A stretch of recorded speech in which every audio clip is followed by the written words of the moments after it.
Welcome to Vacuum Wars, and to a special episode where we try to answer the question, are robot vacuums really worth it? We recently bought and tested our 200th robot vacuum, so we've had a front row seat to just how much they've changed over the years. What started out as an appliance that constantly needed your attention has turned into an automated assistant that can really make your life easier. So, if you've been wondering whether a robot vacuum is actually worth the investment, or you're thinking about buying one, we'll walk you through what today's models can really do.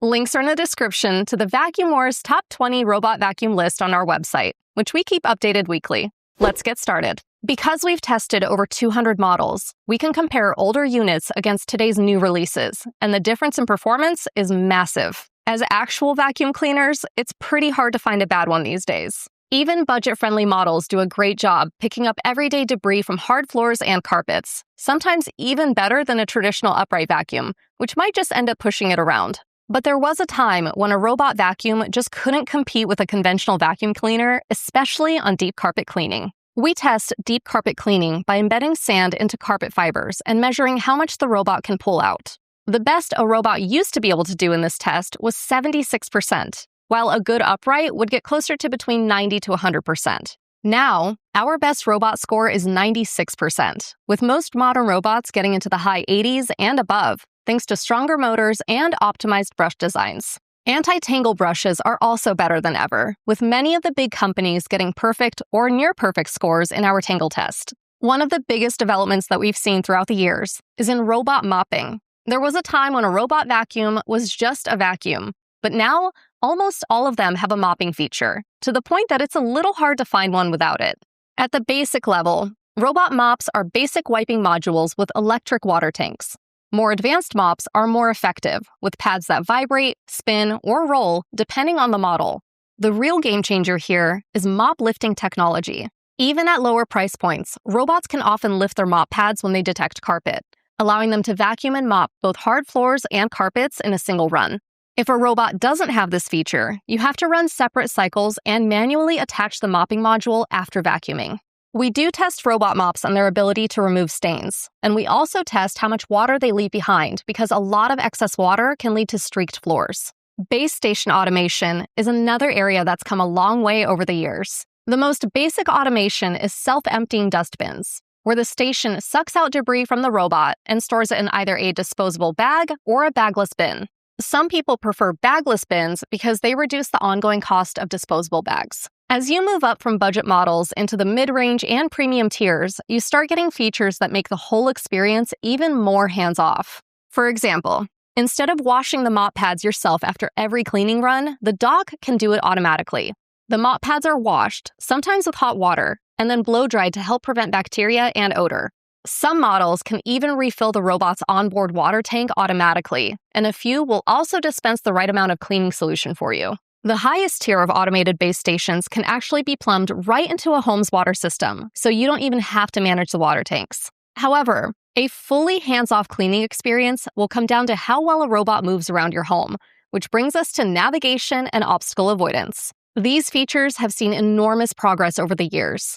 Early robots had a simple bump and turn navigation, driving in random patterns until the whole floor, or at least most of it, was cleaned. The introduction of smart navigation, which uses LiDAR or V-SLAM sensors, is much more efficient, and it allows the robot to clean around edges first, and then in neat rows or cross-hatched patterns. Smart navigation is easier on the battery, does a better job covering the entire floor, and these days, you'll even find this feature on a lot of the most affordable robot vacuums. Obstacle avoidance, which is different from navigation, is a little more advanced. Obstacle avoidance refers to smaller items on the floor, like cables, shoes, toys, or even pet waste. And not all robots have dedicated obstacle avoidance sensors. Budget robots aren't likely to have obstacle avoidance, or if they do, it's probably not very strong. And this can be a really important feature, especially for homes with pets or kids. We test obstacle avoidance systems with our standard tests, which focus on specific types of objects, and a torture test with 12 different types of objects. Robots average about 16 obstacles out of a possible 24, and we've only ever seen a perfect score twice so far in all the years that we've been testing robots. One was the Roborock Saros 10R, and the other was the Eufy Omni S2. We consider any score that's 20 or higher to be pretty exceptional. The reason we mention that is because obstacle avoidance is one of the more frustrating parts of running a robot vacuum, and no system is completely perfect. There are a lot of stories online about run-ins with pet waste in particular, and unfortunately, that's the kind of accident that can completely ruin a robot vacuum. So even if you have a high-end model with great obstacle avoidance, it's still worth taking a quick look around before it starts cleaning. Years ago, if you wanted to keep a robot vacuum out of certain areas, you had to put down special tape or physical sensors. These days, it's a lot easier.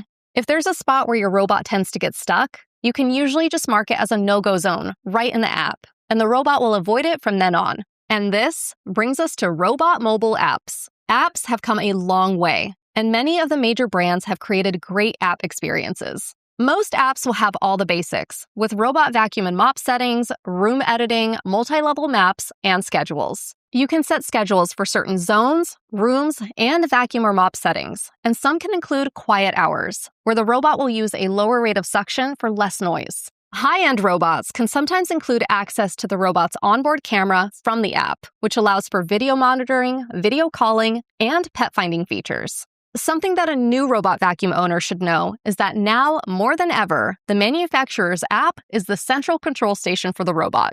Robot vacuums are still evolving, and over the last couple of years, we've seen some huge tech innovations with features like grabbing arms, stair climbing, and even flying robots. These features are on the cutting edge of what these appliances can become, but the research and development behind these ambitious features tends to trickle down to lower price points eventually. What starts out as expensive flagship models eventually makes its way into more affordable ones. Things like LiDAR and auto-empty stations used to be for the robots of tomorrow, but now we see them on even the cheapest models. This is great news for users who can see last year's flagship features appearing on this year's mid-range, and so on down the line. It's an exciting time to explore robot vacuums. And if you spend too much time cleaning your floors, or if you spend too much time wishing you had time to clean your floors, robots are more capable than they've ever been. And in our opinion, they are definitely worth it. That said, just because a robot is number one with reviewers doesn't mean that it's going to be the best option for you.